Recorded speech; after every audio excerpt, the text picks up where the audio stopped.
A very, a very warm welcome. Happy morning, happy evening to all of you. To today's edition of Daily Wisdom from Bhagavad Gita. Hope you are doing great and having a wonderful start to your day, or had a wonderful day based on where you're joining in from. So let's get started with today's session. We will get started with our opening prayers like we always do. Gurur Brahma, Gurur Vishnu, Guru Devo Maheshwaraha, Guru Sakshat Parbrahma, Tasmai Shri Guruve Namaha. Vasudeva Sutam Devam Kamsachanuramardanam Devaki Paramanandam Krishnam Vande Jagadgurum. Krishnam Vande Jagadgurum. Radhe Radhe, a very warm welcome to all of you. So let's get started with today's session with our Soul Soup segment, like we always do. Science of Mind Management series. So now we are at an inflection point where we are talking about that the vicious cycle that we are in of attachment, desire, greed, anger. How do we make it work in our favor? So we will continue on the discussion that we had yesterday. So we saw that attachment and desire, we can actually move it towards beneficial. If we make a beneficial desire or an attachment rather than going for something which is pleasurable, then it works to our advantage. And then we said, what is this beneficial stuff that we're talking about? So the beneficial desire would be desire for inner growth, austerity, service, and sacrifice. In fact, if you put this, maybe a placard or something um, on your wall that inner growth is my topmost priority in life, then that's a great desire or a goal to have. And you cannot fault any situation or circumstance or some development that is happening around you and say, in this particular situation, circumstance, or what is happening around me, I don't see an opportunity for inner growth at all. Okay, I can only deteriorate internally in this kind of a situation, and I have no option whatsoever. It's not at all possible.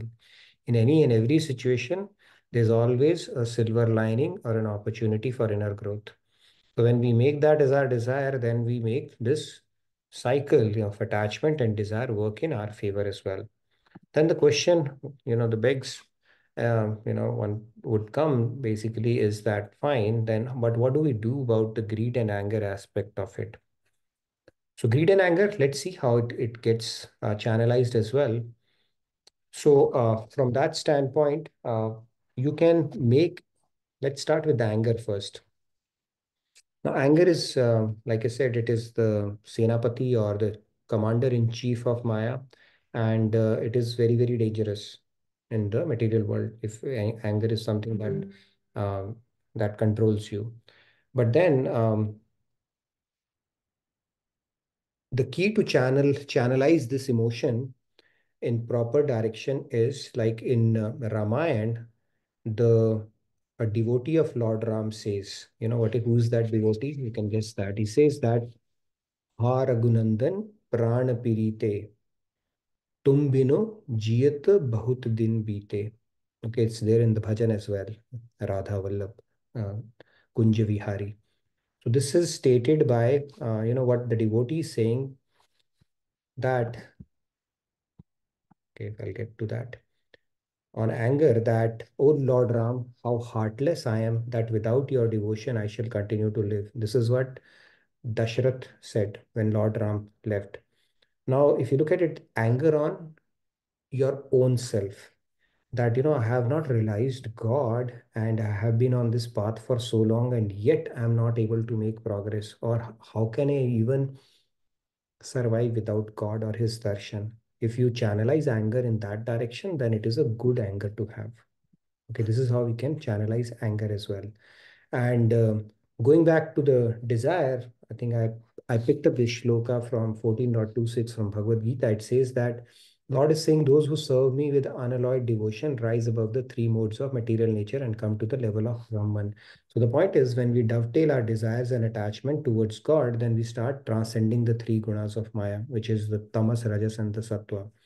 And anger is, this is how you can channelize your anger. Another way to channelize your anger is not vent your anger, but become angry on yourself for becoming angry, right? That, we have exposure to this knowledge. We came across that shloka in Bhagavad Gita, and still, this anger, I'm subservient to this anger. I need to do something about it. So if you become angry on yourself on becoming angry, then it's a good dovetailing or channelizing of anger so that, you can reduce its intensity over time. And how about greed? From a greed standpoint, we have seen that fulfillment of desire leads to greed. So how can we channelize it? Again, we'll take a verse from Ramayana. So it says that Hanumanji says, Sita Rama Charan Rati More Anudin Barahu Anugrah Tore. So what he says is, O Sitaram, I pray that my loving devotion at your feet may increase day and night. So this is a good channel, way to channelize greed as well. So this is how we can channelize these emotions, which are otherwise detrimental for our spiritual growth. But when you channelize it in the right direction, they can actually become asset. Greed to do more seva vasana. That is also a good greed to dwell. So there's always an opportunity to utilize these emotions in a direction that are beneficial for us, as opposed to something which is detrimental to us. And when we look at, even when we look at the envy aspect of it, right, we can look at people who are ahead of us in this journey, that we have been associated or gotten exposure to this knowledge for so long. And I see people who have progressed so rapidly, and they have developed so much of patience and tolerance. Why am I, struggling on these aspects? And I too must try harder for self-improvement. So when we look at it that way, take inspiration from people who are probably ahead of us in this trajectory. Based on their behavior, we can make out that they are much more tolerant, and around so many situations that can make us upset.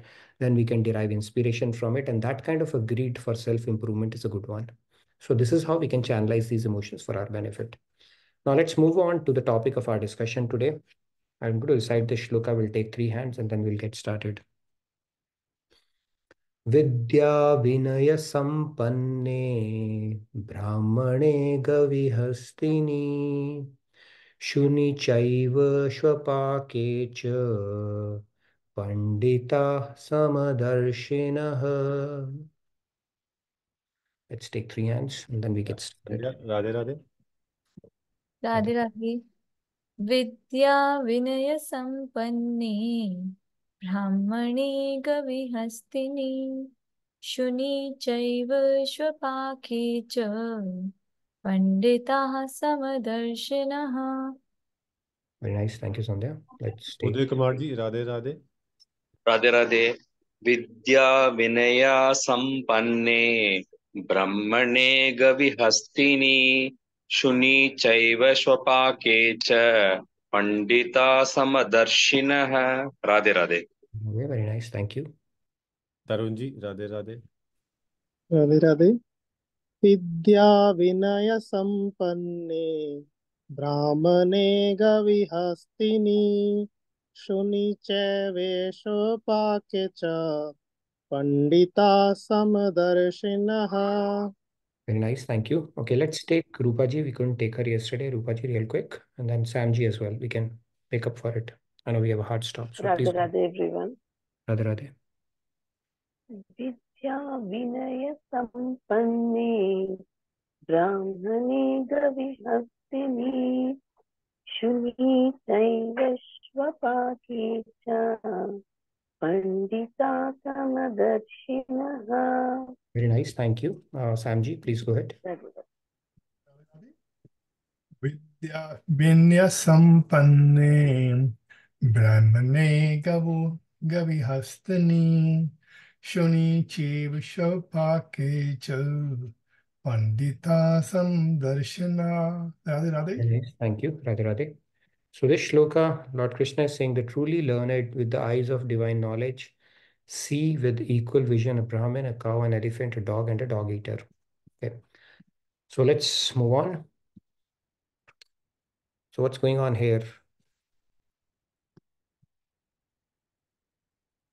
You see what's going on here?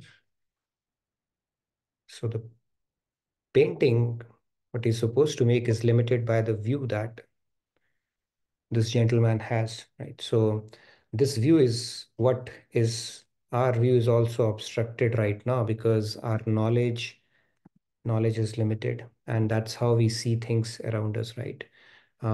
Whatever we can see is what we are going to paint in our head as well. So yesterday we spoke about vision, we saw some optical, so this is something to get the thought process going, which is going to take to the discussion today. Now, the examples given by Lord Krishna are of, he's taken very diametrically of contrasting species and life forms in this particular example.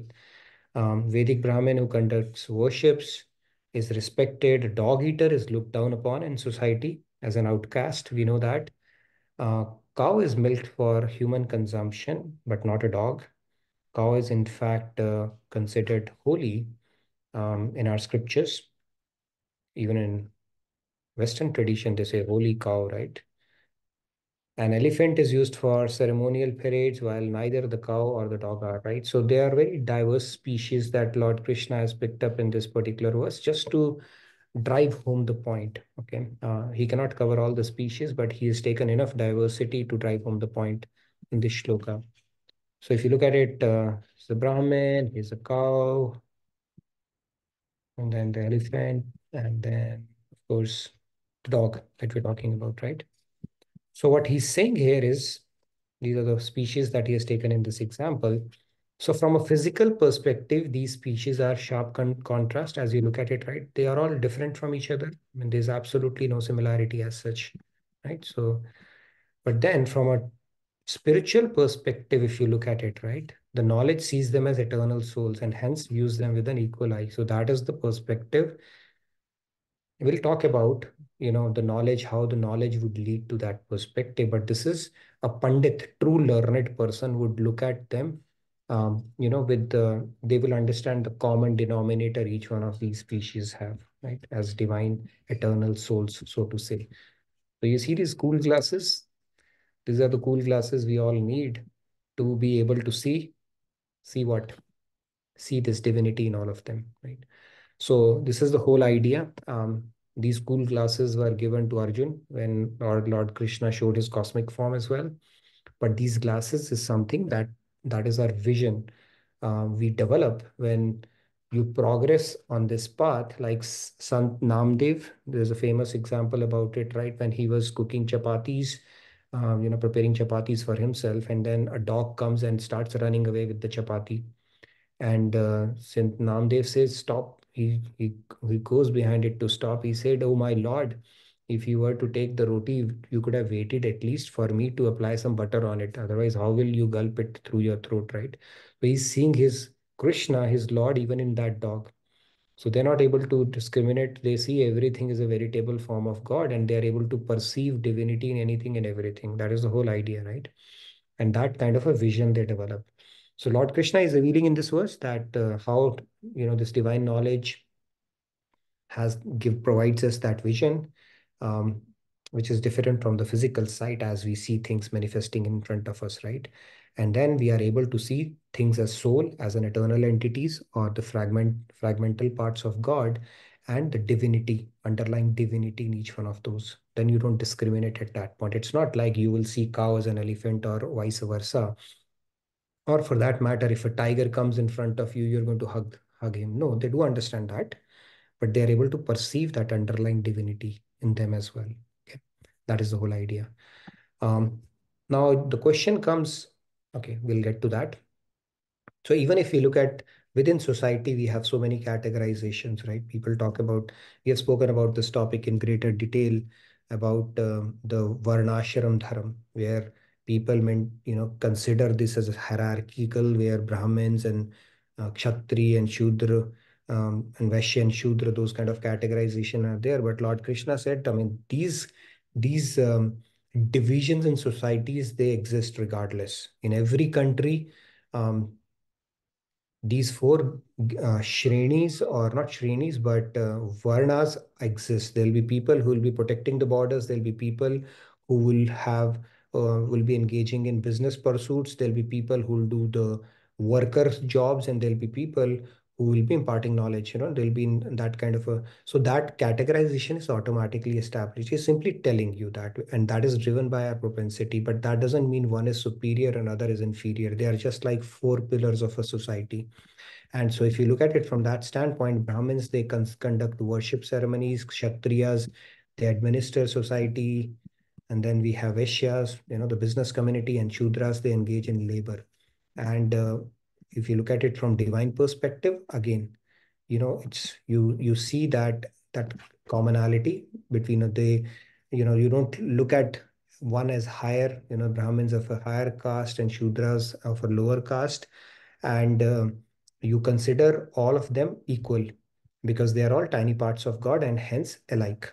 So this is the perspective they develop, and they're able to perceive divinity in all of them as well, as opposed to considering one as superior and other as, that kind of a gradation that our society imposes because of the lack of understanding around this concept. In fact, technically, if you look at it, that is why it is said your caste or creed is not determined by your janm, but by your karma. So if you go by that definition, technically speaking, in Kali Yuga, everybody is Vaishya and Shudra. Okay, nobody can be a Brahmin. Okay.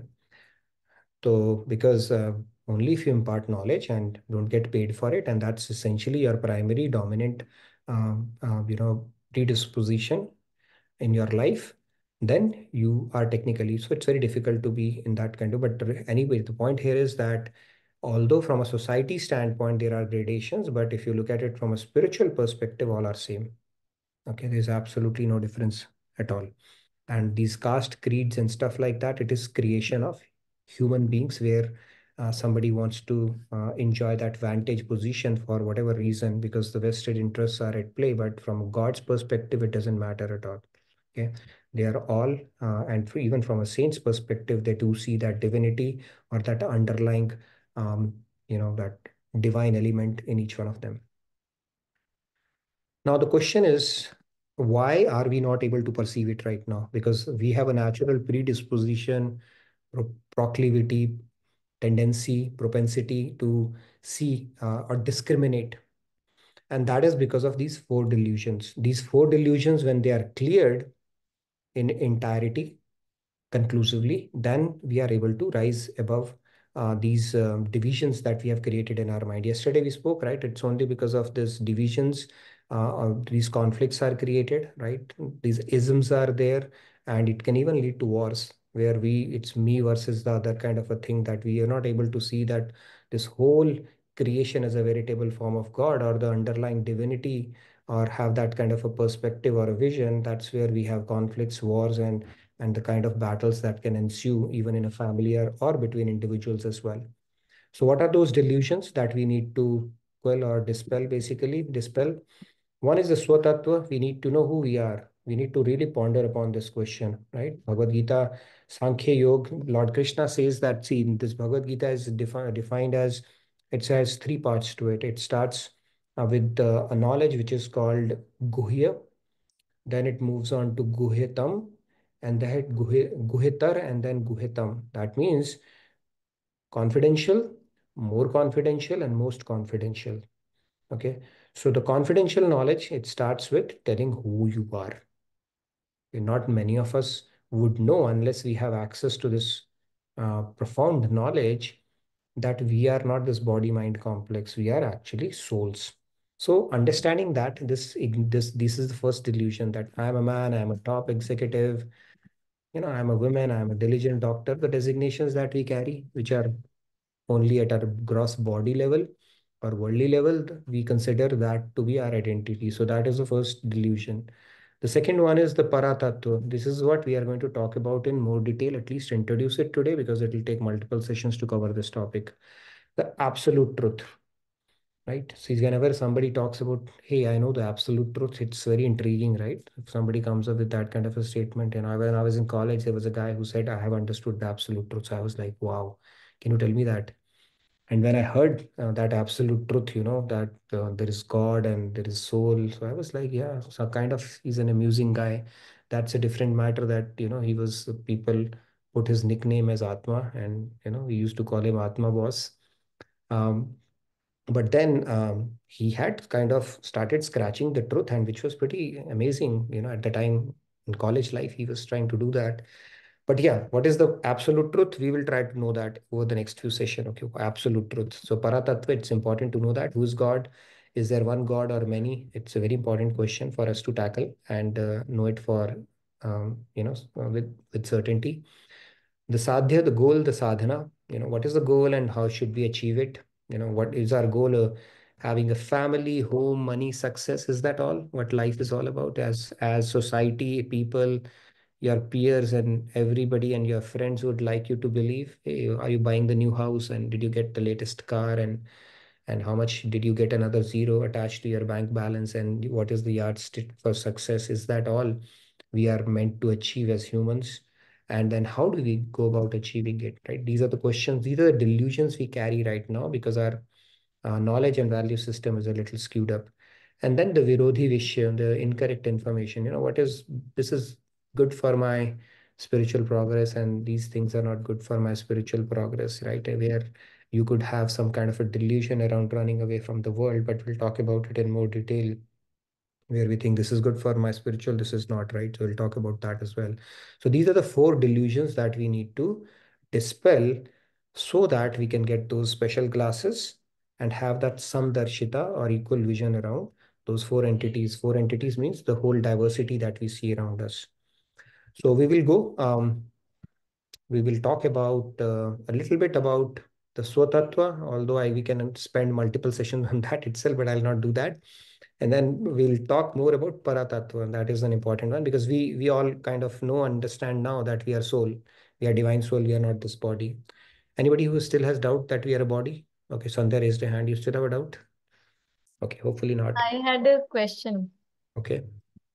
That was, are all the souls qualitatively and quantitatively same, identical? Qualitatively and quantitatively. Whatever they are, they identical. Okay. Quantitatively, maybe the size, yes. Quantitatively, they are. Qualitatively, they are not. Because qualitatively, if we were all were same, then we will all be thinking alike. We'll have the same Nee, but goals. that's the subtle body, which is different, right? But if True. we just talk about the Okay. Yeah. So that is it's a shuddha. It is pure. Basically, soul is pure as fragmental part of us. Yeah. I don't think God, that thing is discriminated. It is a subtle body that starts making all the difference. But anyway, we'll get back to that. Let's cover the topic and then we'll take more questions around it. Now let's get to the Paratattva part of it. The Swatattva, I'll briefly touch upon it. Right. Chaitanya Mahaprabhu had said that Jiver Swarup Hoy Krishner Nityadas. Okay. So God is the ultimate enjoyer, right? So if we are tiny fragments of God's eternal Jeev Shakti, and we are all eternal servants of God. As his eternal part, we are a soul. We are that fragmental part of God. We are a Jeev Shakti, part of his Jeev Shakti. And as souls, we reside in the heart region. Okay, that is where the soul resides in human body. And that heart region, it is very, very small. Okay, we can't, it is divine in nature. You cannot really capture soul through any of the material apparatus. You ask doctor, can you hear soul? You cannot. Can you see soul? You cannot. No matter which material instrument, however powerful it might be, you employ, you cannot do that. And our scriptures say that it is very subtle, sukshma, and it, the consciousness is a symptom of that soul, and that consciousness permeates your entire body. Like the sandalwood paste you apply, it will cool your entire body, or the fragrance of a flower will spread throughout the garden. That is how the soul, it permeates consciousness. When the soul leaves, your body becomes inert at that point. Okay, this is who we are. And because we are fragmental part of God, we have to serve the whole. And when we serve the whole, we automatically get what we need as a nourishment. It is called Bhagavad Bhakti. Bhagavad Bhakti means part and whole relationship, like hand and stomach. Hand serves the stomach and automatically gets the nourishment it needs. So this is our the first delusion. Hopefully, we're not going to spend a lot of time on this one, but I want to spend more time on the other aspect of it, the Paratattva. The Paratattva, there are a lot of philosophy within Sanatan Dharma as well, which says that it is formless only. Paratattva is formless only. You cannot objectify God. You cannot, make him localized. You cannot capture him in a deity, or you cannot say he has a personal form. That means you are making God limited. So one aspect or branch of philosophy within Sanatan Dharma itself, which is called Advaitvad, says God is formless. Okay, you cannot just put some kind of a form, box God in some kind of a form, right? And then when this question comes, there's another question that gets posed automatically. When we say God is formless only, can we limit God not to have a form if he so chooses to? If he can have a form, can we limit God?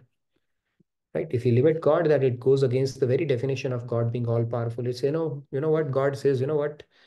I'm God, but I don't have the power to take on a form like you. Sorry about that. Okay, so that goes a bit that. And then there's another branch which says Dvaitvad, which says God has form only. Okay.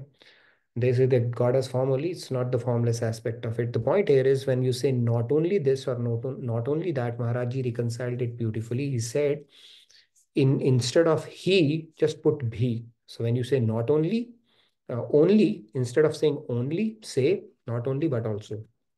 So this is the most all-encompassing definition. God is not only formless but also has a form. And this is what we will talk about, the Paratattva. The Paratattva, the three manifestations of God, which Maharajji has explained in so much of detail that it covers pretty much all the questions that you may have in mind. We talk about Paramatma, we will talk about his all-pervading aspect, we'll talk about the Om syllable, we'll talk about the light, and we'll talk about his avatars, and pretty much everything is covered in this topic. Okay, this is what we'll try to cover. Today we'll cover one aspect of it, and then we'll spend maybe a couple of more sessions to cover everything. Now, you see the light here, and then these are the three aspects. God manifests in three ways. Our scriptures say three ways. Okay, what are these three ways? The first one is called Brahman. The second, which is formless, all-pervading manifestation of God. So anything and everything you see around, it is called Brahman, which is the all-pervading aspect of God. The second one is called Paramatma. This is the localized aspect of God where he's seated in the heart of all living beings, distinct from the individual soul. Right? The Atma of our Atma is Paramatma, and Atma of Paramatma is, we did that in Mother's Day, right? We'll not get in there. So the Atma of our Atma, the soul of our soul, is the super soul, which is called Paramatma. This is the second aspect of God's manifestation. And the third aspect, of course, is Bhagwan, the personal manifestation of God that descends upon the earth, which is in form of Ram, Krishna, Narsingh avatar, Vaman avatar, Kurma avatar, and all the avatars that happen. That is the third manifestation where he comes in his full form. So these are the three manifestations that we need to understand about. Now, the key thing here is God is simultaneously everywhere in our heart and takes the avatar. You cannot say if God is taking an avatar, how can he be present here? It's like if Ramesh is present here, he cannot be present, somewhere else. We cannot be present at multiple location at the same time. However, God is seated within us. He's noting down the karma for each one of us. So that Paramatma aspect is pretty active in all of us. At the same time, he's all pervading the Brahman, right? Like our scriptures say, Bin pag chalahu sunehu binu kana. Basically, he doesn't need feet to walk and he does not need ear to listen. In fact, his senses are like any sense can do the job of any other sense, right? Through eyes, he can taste, through ears, he can see. And that is the Brahman aspect of God. We'll talk about the attributes of each one of these as well, and then be able to appreciate the similarity and the differences between these three. And at the same time, God might be taking avatar somewhere as well. It is said that the Ram and Krishna avatars are very popular avatars. For all you know, he might be taking an avatar in one of the universes as Ram Bhagwan. He might be in exile, or he might be in Dasharath's palace, or he might be marrying Sita somewhere. And at the same time, Krishna might be giving Bhagavad Gita to Arjun somewhere, or maybe doing some other Leela in some other universe. And God does not even need a visa, right? He's a frequent traveler. He can pretty much roam around wherever he wishes. And he can be simultaneously taking an avatar, doing Premdan in Golok, doing his Nitya Leelas in Saket Lok, and noting down our karmas, and we all pervading as well, sustaining this universe as well. So all of it is accomplished simultaneously. That is why God is God, right? And whichever some supercomputer he has is called Yogamaya Shakti, which is the Radha Tattva that we spoke about in Mother's Day, right? So these are the three aspects that we need to know from our uh, perspective, because depending upon which aspect you relate to is going to fundamentally define the spiritual practice that you will adopt. Um, I'll explain that in more detail as well as we progress in this topic. Okay. So these are the three forms. Now, are these same or different? That is the next question, obvious question that comes. Okay, what's the difference? So what's the big deal if I pick one over another, or why do I even need to know that? It's important to know it not only from a theoretical standpoint, conceptually, once we understand, then it helps us align our practice so that we get the maximum benefit out of it as well, right? Without any confusion, delusion, or ambiguity. So it's like this. You see water, and then you see vapor, and then you see ice. You think they are same or different? Anybody? See, it's a chemistry question, and then you should be able to answer that. Sandhya, you're not from chemistry, so you're from biophysics, so you're not allowed to answer. Anybody else? Are they same or different?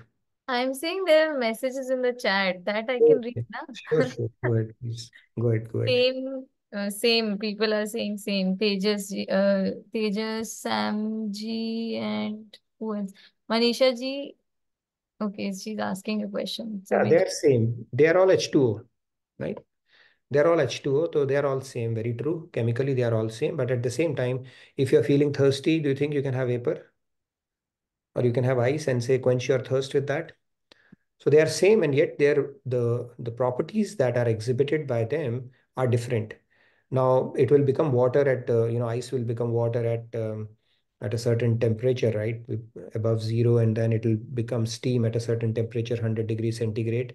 And the steam can move a piston, while a water cannot, right? Otherwise, will the engines, how whatever that thermodynamics and all those things, because the properties that they exhibit in each of these states varies. And similarly, it's all same. Brahman is same, Paramatma is same, Bhagwan is same. But the properties that they exhibit and certain properties which are latent, they vary. So this is how we need to understand this concept, that it's all manifestation of God, but the properties that they would exhibit is going to be different in each one of those. And that will make a lot of difference based on um, what you can expect to get from each one of those forms if you worship it in a certain way. Okay, so this is what we're going to talk about. Now, which is sun out of the following? The rays of the sun, the surface of the sun, or the core of the sun? Which is sun? I hope you're getting the point here, right? When we take our curtains off in the morning, during the sunny day, we say the sun has come. Now, has sun truly come? If sun comes in our room, you think we'll be able to survive? We'll Vashpikrit, right? They call, will get evaporated, will burn, will not even be seen. So sun rays, the core of sun, it's all figuratively called sun, right? So they are same and yet different. So if you look at it, one is a ray, the energy of a sun, the surface of sun and core of the sun, the properties would vary based on which aspect you get exposed to. And it's our good fortune that we get sun rays only. The surface and core, if you truly get close to that, what can happen. So they are all sun, they are same and yet different. Okay, so I hope you're getting the point where I'm leading you to, because these three aspects of God that we are going to talk about, we have to understand it in this context only. They are same and yet different. So let's move on. You see this train coming? So if you look at this train from distance, let me replay it again so that you see that what does it look like? It looks like a light. So similarly, when you see God from distance, it seems like a light. But as you go closer to God, you will see him in its full glory, like you would see a train in its full glory with a lot of compartment, passenger, and everything.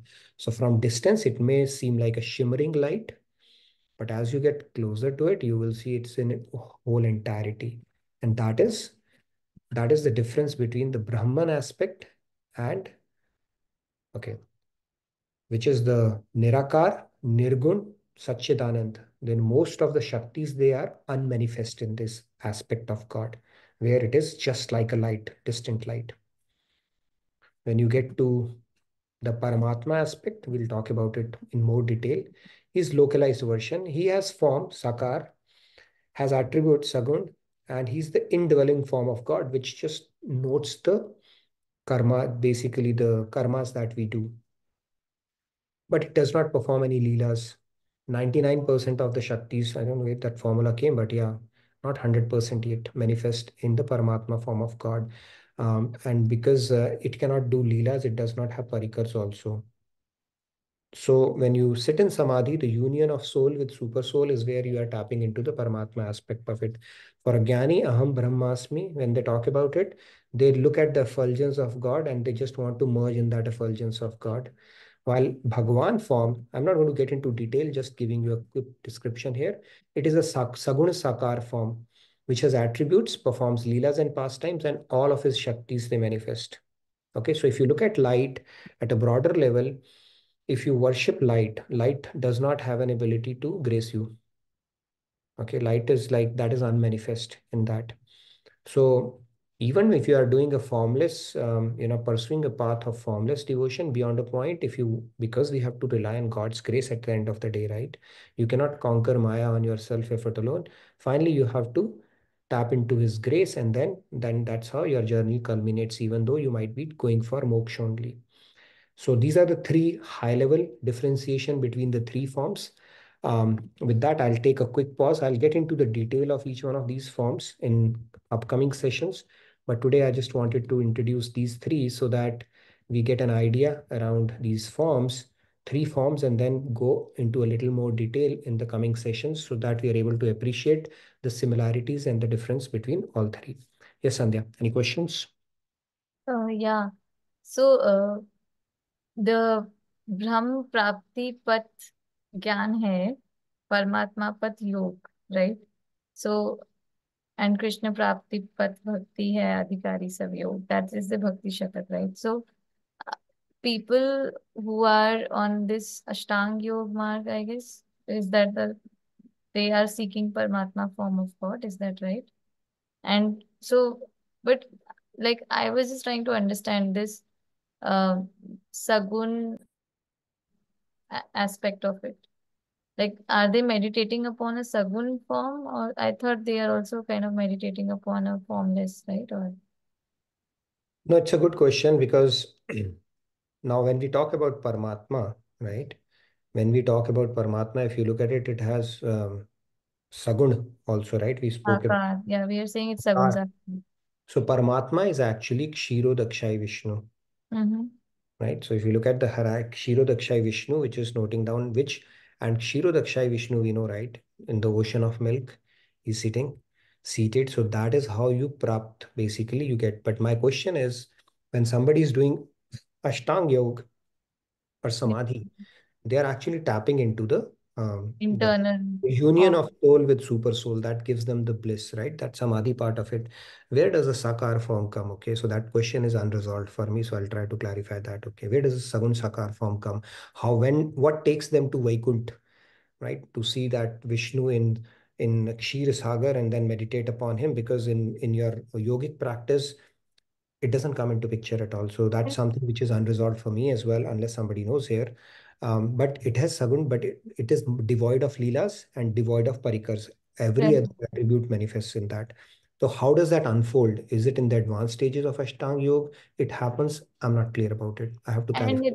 And just to add, like Vaikunt being the destination should be with Bhagwan aspect of God. Like because Vishnu uh Yeah, Vaikunt is the worshipping is Bhagwan worshipping, right? Vaikunt is the Shant Bhav, the very first bhav Correct. in which you can worship God as a subject-object relationship. So yes, you are right. Now, do they get a lok, and how do they meditate upon the sakar aspect of it when they are doing Ashtanga Yoga is something I'll have to ask Swamiji. Is not, I mean, at least I've seen a lot of its videos, but this question has always been at the back of my mind. I'll get that clarified. If somebody has heard anything, please feel free to chime in. Yes, Tejas.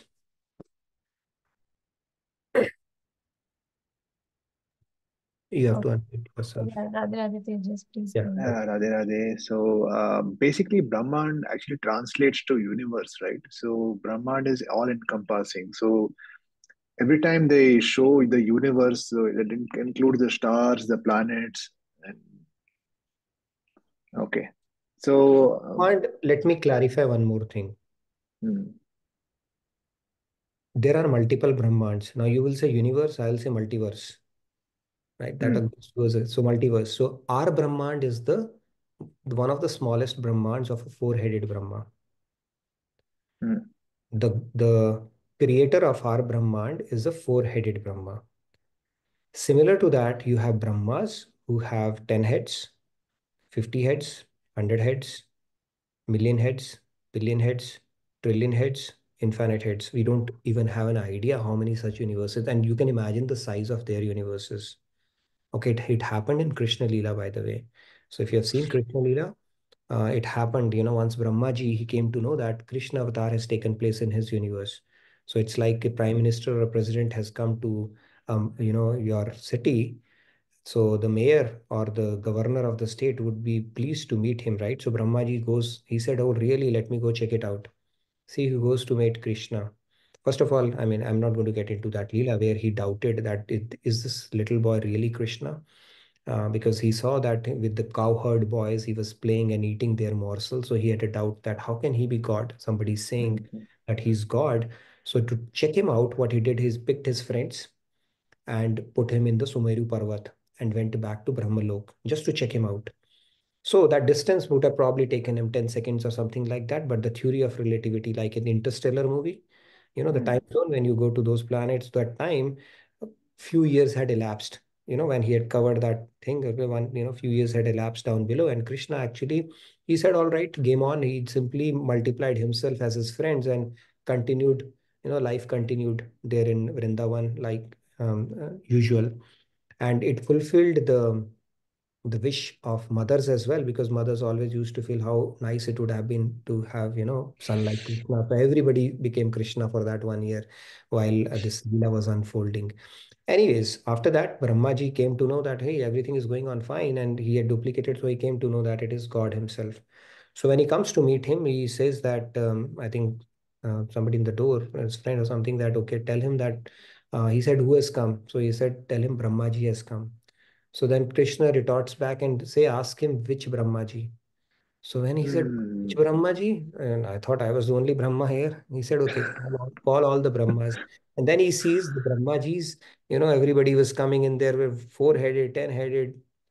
And that's when he came to know that every universe has its own Brahma, its own Vishnu, and its own Shankar, Hmm, Bhagwan. hmm, hmm. So there are multiverses, not just one universe. Okay. The So other thing I have read is Vishnu represents space and Shiva represents time. I think I don't know. I've read it somewhere, but I just wanted to just I have, correct I have no clue about it. If there is clue some, about it. Okay, there okay, will be some references to that sense, but Vishnu is considered as maintainer.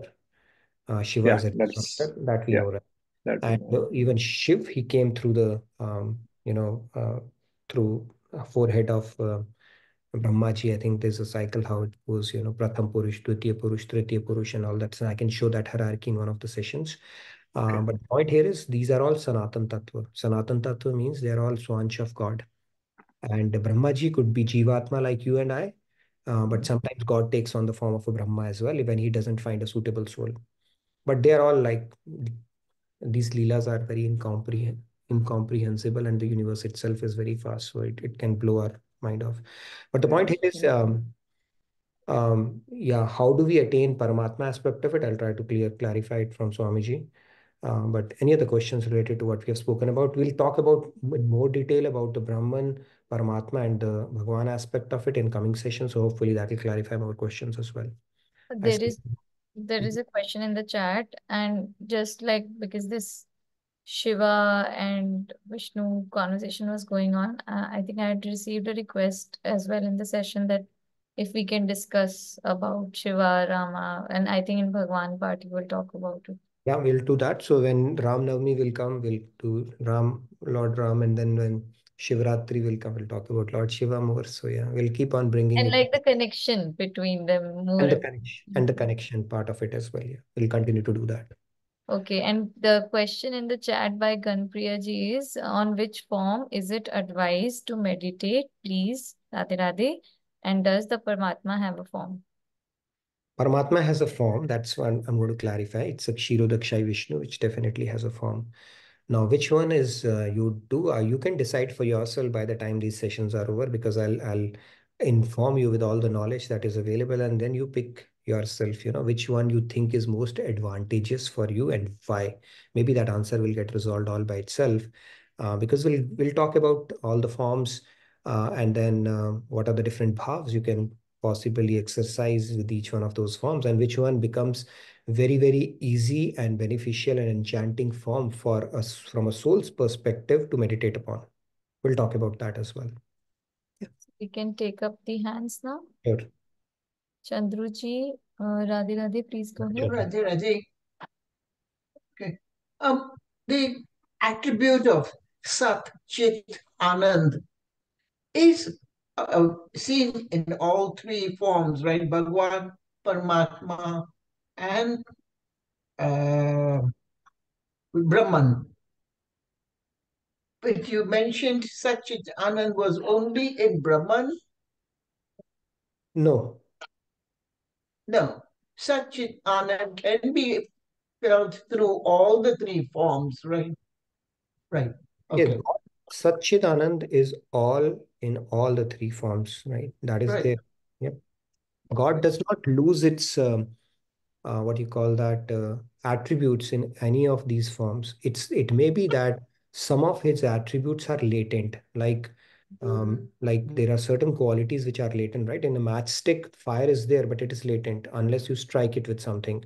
Similarly, Satchitanand is who God is. It is in all the three forms.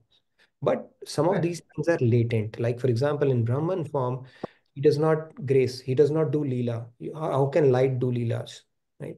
And in Paramatma form, he does not have, he doesn't do Leela or Parikars, right? He does the note downs, that karma and stuff like that. And in Bhagwan form, he's in full form. You can interact with him, serve him, treat him like your kid or as your master or as your beloved or as your, so all the flexibility is there. So he's manifesting all his attributes in a Bhagwan form.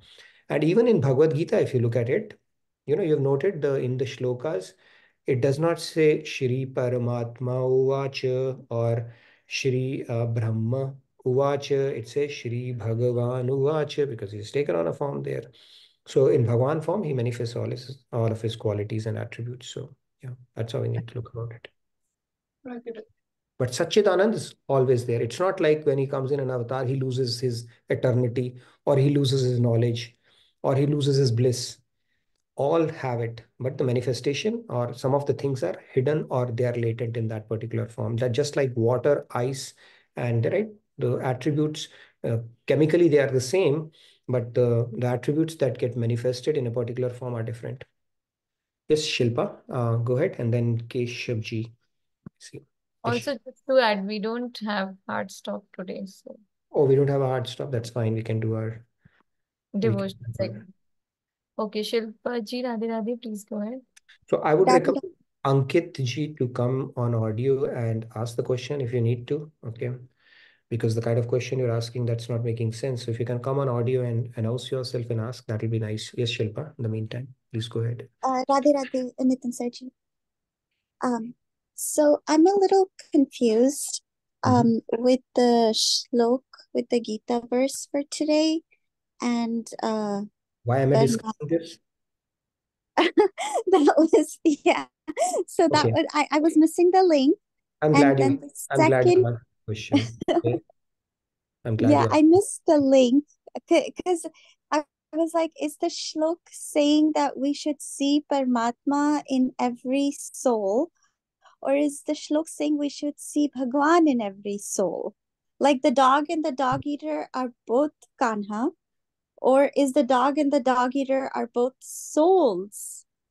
And then my second follow up was Paramatma, the definition of Paramatma, is it all souls or is it all animate and inanimate objects? Because then we go back to Narsim Bhagwan in the form of pillar. So that my follow-up is also what's confusing me. So those are my two questions. First, the link, and second, the soul being in inanimate objects as well. So the link is that we are talking about the truly learned people, right? The truly Uh-huh. learned in the very thing. The Uh-huh. truly learned, this is the link. We said that the truly learned are the ones who Uh-huh. have risen above these delusions. Four delusions we spoke about. You see these four delusions we said? Okay, Uh-huh. the truly learned are the ones who understand the Swatattva. Who are we? That's the first thing. The second one is who understand what is Paratattva. And that Paratattva is we are trying to talk about here. Okay, that who is the Paratattva? God himself. God has three manifestations. So now coming back to that four species that we spoke about, yes, Mhm. divinity is residing in everything. And even if you look at, uh, like it is said that the God, this the example is given is in our scriptures is that it's like a spider. God created this whole thing and then permeated in everything. Okay, which Yes. includes both animate and inanimate objects. Right? You saw the pillar. Now, even if you go to inanimate objects, if you think about it, at a subatomic level, they have certain energy, right? They are vibrating around a nucleus, and even if you don't believe in that right now, the particle wave theory, they have some kind of an energy. Where is that energy coming from? If that energy leaves those particles, everything will become plasma, right? Even the solid state, liquid state, or gaseous state is maintained because of the presence of that God particle in them, Heat. right? That Yeah. elusive God particle, that research is going on. They are Yeah. doing, they've still not been able to, find that elusive God particle, so that it is permeating everything. So the point here is that when you get divine, when you start progressing in spirituality, and the hope is that you get some darshita around it. You start appreciating the commonality that this whole world is a veritable form of God. The God is residing. There is a divinity in everything. The Chaitanya Mahaprabhu in the later part of his avatar kal, he was Uh-huh. barely able to eat rice because he would see Krishna in that as well. Now, how can he eat God?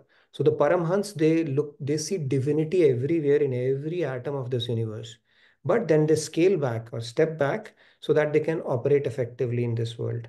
But the point here is that this whole world is a veritable form of God.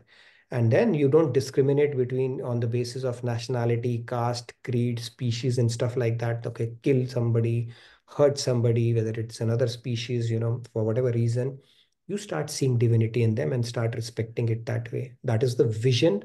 This shloka is basically telling us to, eventually that the knowledge should lead us to. And what is that knowledge is what we are talking about. And within that knowledge, we are focusing on the Paratattva part of it. This is the whole connection. Hope that was not too confusing. So the shloka is saying see God in everything, and then here are the three ways to see God in everything. Yes, so I'm trying to explain the Paratattva because when we talk about God, Yeah. sometimes we get confused. Hey, God is only light. Sometimes we say, no, God is not light. He's only has a form. So, and then some people say, no, God is only seated within. So I'm just trying to resolve that so that we understand when we talk about God Tattva or Paratattva, we understand it in its entirety without these confusions or ambiguities that most of the people have. What is the difference between Paratattva and Tattva? Tattva is an entity, Paratattva is the ultimate or the divine entity, so to say. Swatattva is what is the entity that is us. Paratattva is what is that divine entity. Tattva is basically an entity. Yeah. Okay, so I understand now the link. So Lovely. the three forms are examples of the verse.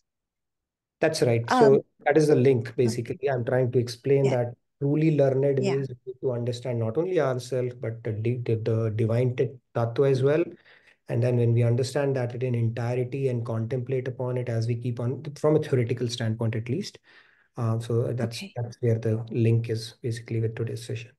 Hope And that inanimate objects also have the same true. God's energy.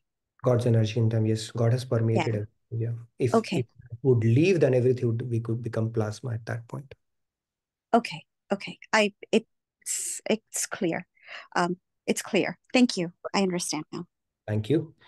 Yes, Keshavji, please go ahead. We have 4 minutes, so hopefully we can wrap up our session. Please fill out the feedback tracker. If you have more questions, we can definitely take up questions around it next session. So tomorrow, by the way, we have spiritual cash-ups segment as well. Just wanted to let you know, but we'll continue on this discussion in the upcoming sessions as well. Yes, Keshavji, please go ahead. And then Rahul. Oh, we don't have a hard stop, so then I think we're good. Yes, go ahead, Keshavji. 2 minutes each. Radhe Radhe. Radhe Radhe. Yeah, actually Arjun was smart. He knew that after 5,000 years ago, later, Sandhya will ask in the Nitin's class this question. कि व्यक्त form में पूजें या अव्यक्त form में, manifested or unmanifested. Then after seeing Virat Roop, Arjun asked in the very first shloka of chapter 12, the same question in Sanskrit. एवं तत् युक्ता ये भक्तास्त्वाम पर उपासते, ये चाप्यक्षम वेताम के योग वित्तमा, किसमें तुम्हें मेडिटेशन करें, कंसंट्रेट करें, on which form? Then he explained on the form, which Kripaluji Maharaj has told 100 times very clearly. It's in my head and mind, brain and soul. He said very clearly. Then the chapter, same 12, shloka 5 says, Kalesho adhiktaras tesham vyakta sakchesam avyakta hi gatir dukkham. If you meditate on formless form, then achievement of goal is very difficult because you can't understand. Without doing work, selfless work, without doing that, you cannot get rid of this life after life after life cycle. True. So concentrate on the form and form of Krishna. Right. Radhe Radhe. Thank you very nicely. Yes, this 12.2, the reference that you brought in, Keshavji, it's a very important shloka where Arjun asked this question, which one, can you decisively tell me which one is which is one is more superior to meditate upon? And Lord Krishna says, like you said, he says, Gatir Dukham, you said, Avyakt Klesho Adhik Taras Tesham Avyakt Sakta Chetasam. That people who are in this embodied state, for them to do it formless is exceedingly difficult, right? So first of all, you need to be in the advanced stage of renunciation, Videh, knowing that you are a spirit soul for you to even contemplate or think about formless.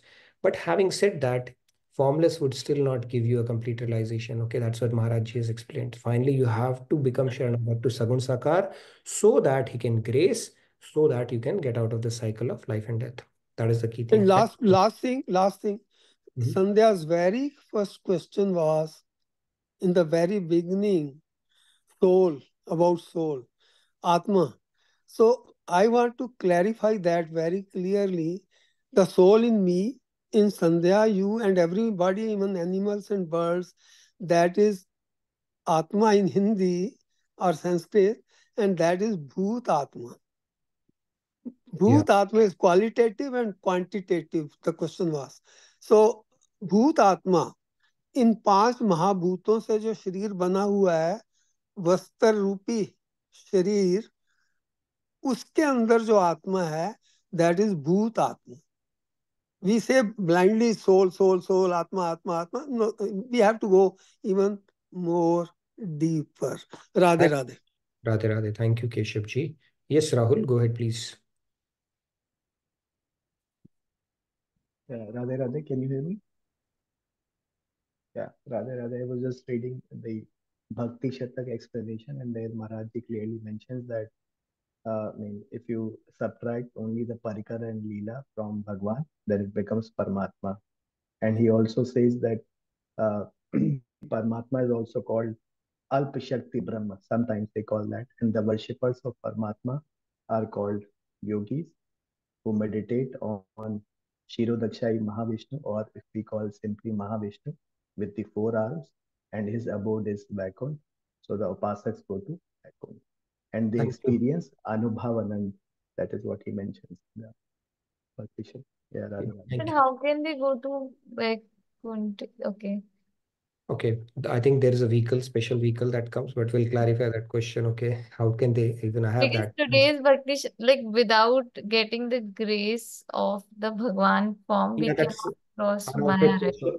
I'll get that answer for you. I think it Because that is what he says, Sagud Sakar. So Paramatma is also having that same aspect. Only Leela and Parikar are missing. Yeah, that's it.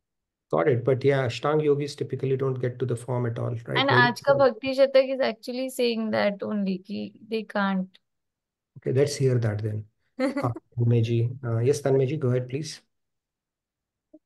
Yes. Radhe Radhe. Nitin, where this, like just wanted to know that the identity fact, like even though all the souls, we know we are the souls, but does identity also gets resolved after, let's say, even God or after the Mahapralaya? Because these are all causal bodies, right? These are the determinant of those We identities are we causal retain. bodies. No, we retain. That's a good question. We retain our identity. Okay, it's like oil and water cannot mix. They cannot mix. Even if you mix them, you shake them, Okay. whatever, you retain your identity. Okay, so you are still an individual soul. You can become God-like after God realization, but not God.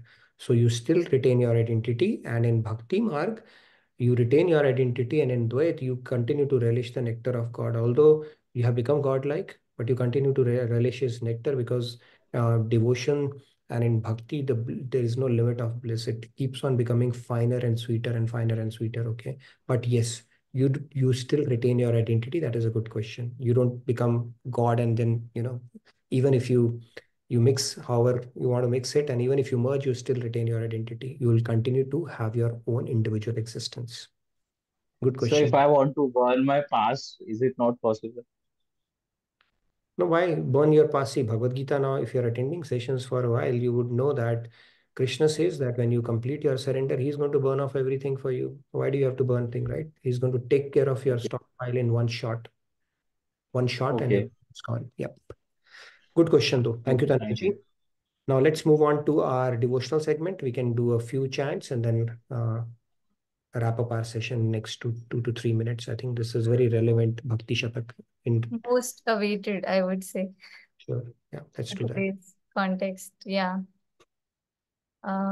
Should I go ahead? Go ahead, please.